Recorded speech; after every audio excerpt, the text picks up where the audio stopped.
कानपुर की जनता जो आज हम लोग यहाँ उपस्थित हैं, उन सभी भाई बहनों एवं साथियों को आज हम लोग 75 वर्ष पूरा कर चुके हैं।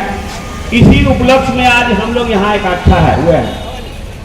तो आज़ादी हमको 15 अगस्त 1947 में मिली। आज़ादी को पाने के लिए हमारे वीर सपूतों ने बहुत कुर्बानियां दिया था, जिससे आज हम लोग उनकी कुर्बानियां की वजह से आज हम शहीद, आज हम लोग आज़ाद आ रहे हैं।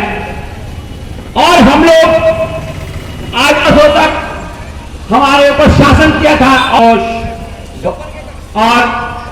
सुभाष चंद्र बोस, इस तरह से बहुत ऐसे वीर सपूत हैं जिन्होंने अपनी सुख चैन सारा चीज गंवाकर, फांसी चढ़कर और आज हमको आजादी दिया है।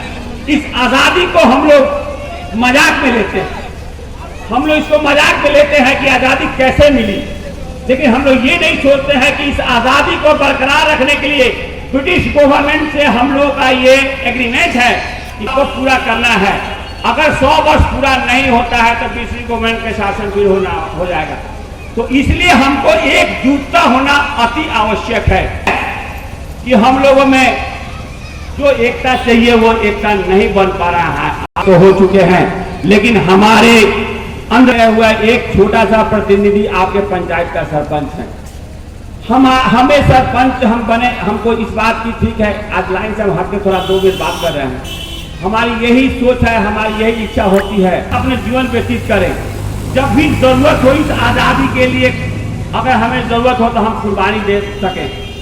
हमारा ये झंडा कभी झुके। छोटी छोटी बातों के लिए हमारे आपस में क्या होता है, द्वेष पैदा होता है, झगड़ा कर लेते हैं। जब आज हम आपस में इस तरह से द्वेष पैदा करेंगे, झगड़ा करेंगे, तो फिर आजादी के लिए कहां लड़ पाएंगे। जिस वक्त जरूरत पड़ेगी तो हम लड़ नहीं पाएंगे, हम अपने पे टूट जाएंगे, तो फिर हम दूसरे के साथ कैसे लड़ेंगे। तो इस आजादी को बरकरार रखने के लिए हमें एकता की बहुत जरूरी, और हम ये चाहते हैं कि मिलजुल के हम इस देश को बरकरार रखें, इस आजादी को बरकरार रखें। आगे चल के हम लोग जहां भी रहें इस चीज का मंथन करें कि जिस झंडे को ऊंचा करने के लिए हमारे बुजुर्गों ने, हमारे पूर्वजों ने अपनी बलिदान दिया है, तो हम तो बलिदान तो नहीं दे पाए, उतना भाग्यशाली नहीं है हम लोग कि हम लोग बलिदान देंगे। लेकिन अगर वो उनकी शहादत को अगर हम बरकरार रखते हैं, झंडा का स्थान में अगर हम लोग एकजुट होकर एक आवाज उठाते हैं, तो समझ लीजिए कि उनकी शहादत हमारे लिए बहुत बड़ा योगदान रहेगा।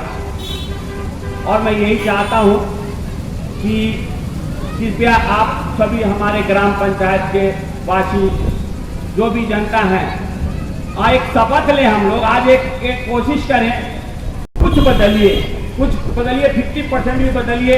प्रेम, भाईचारा, सामाजिक भाईचारा हम बार बार कहते हैं। शादी करते हैं, विवाह करते हैं तो हर जाति, हर किसी को निमंत्रण देते हैं, लेकिन जब जरूरत पड़ता है तो काहे विखंडित हो जाते हैं, काहे हम पार्टी और जाति में बट जाते हैं। आप लोग एक बार ये बात को कहते हैं, चाहे वो कोई भी पार्टी हो, वो अपने स्वार्थ में डूबी रहती है। वो अपने समाज के लिए हम लोगों को चुतिया बनाता है, बेवकूफ बनाता है, कभी उसके साथ, कभी उसके साथ, कभी उसके साथ। हम लोग अपने सोच से, बुद्धि विवेक से, जो हमारे हित में कार्य करेगा, जो हमारे देश को मजबूत करेगा, जो हमारे गरीबी को दूर करेगा, हमारे नौजवान दोस्तों को, हमारे बच्चों को जो रोजगार देगा, जो उनकी भविष्य के विषय में सोचेगा, हम उनके साथ हो लेंगे। हम किसी पार्टी और किसी जगह का, लेकिन मैं कहता हूं आज किसी भी एक मुसलमान से जाकर पूछिए आप लोग, उसकी जात क्या है, वो कहता है हम मुसलमान हैं। लेकिन हम हिंदुओं में इतनी कमी है कि हमसे पूछा जाता है कौन जात है, हम बाबा जी हैं, हम राजपूत भूमिहार हैं, यादव हैं, वगैरह वगैरह वगैरह। लेकिन हम कभी नहीं कहते हैं कि हम हिंदू हैं। शर्म आती है मुझे अपने हिंदू कहने पर कि हम लोग जाति में विखंडित हैं। अरे हम एकजुट हैं, हम हिंदू हैं, हम अपने हिंदुस्तान के लिए मर मिटेंगे, सारे किसी को आग उठाने नहीं देंगे। और ये एकता लेकर आप एक प्रतिज्ञा कीजिए, बच्चों को शिक्षा दीजिए, ये जगह जमीन हम लेके नहीं आए हैं, न लेके जाएंगे, जो भी आप अपने कर्म करके जाएंगे। तो ऐसा क्यों नहीं करे कि हमारे समाज में एकता बरकरार है, खंडता न हो, हम लोग खंडित न हो, विखंडित न हो। छोटी छोटी धरती के टुकड़ों के लिए आप लोग आपस में लड़ते हैं झगड़ते हैं। अरे जो आपका है वो आपका रहेगा, दूसरे का हक छीनने की कोशिश मत कीजिए, नहीं तो समाज में आप लोग कहीं मुंह दिखाने के काबिल नहीं होने के कारण है कि देश गुलाम होगा और आप गुलामी के जीवन जिएंगे। अगर आप